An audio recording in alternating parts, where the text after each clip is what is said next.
এসো এসো এসো হে বৈশাখ এসো এসো এসো হে বৈশাখ এসো। দিনাজপুরের ফুলবাড়ীতে ব্যাপক আয়োজনের মধ্য দিয়ে সরকারি ও বেসরকারিভাবে আজ সোমবার 14 এপ্রিল পহেলা বৈশাখ 1432 বাংলা নববর্ষ উদযাপন করা হয়েছে।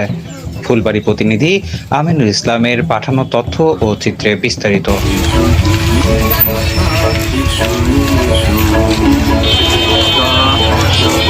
শাশুবাই মোর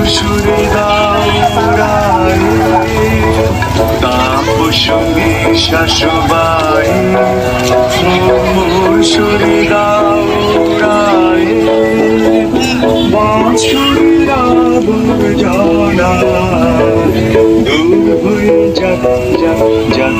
এসো এসো এসো হে বৈশাখ এসো এসো এসো হে বৈশাখ এসো এসো।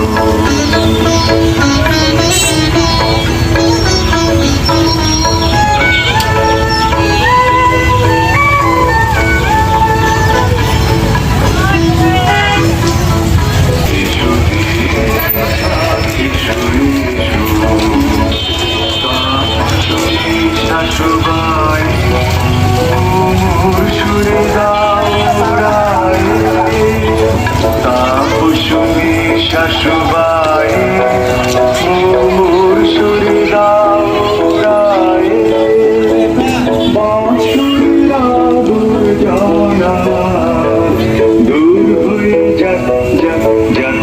এসো এসো এসো হে বৈশাখ এসো এসো এসো হে বৈশাখ এসো এসো।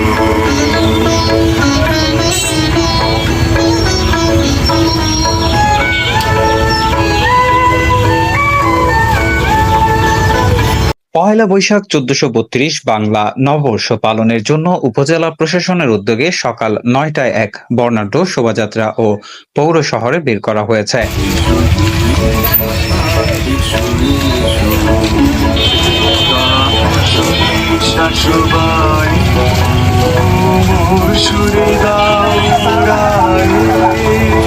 শোভাযাত্রা শেষে উপজেলা পরিষদ চত্বরের বৈশাখী মঞ্চে আয়োজিত আলোচনা সভায় সভাপতিত্ব করেন উপজেলা নির্বাহী কর্মকর্তা মোহাম্মদ ইসহাক আলী।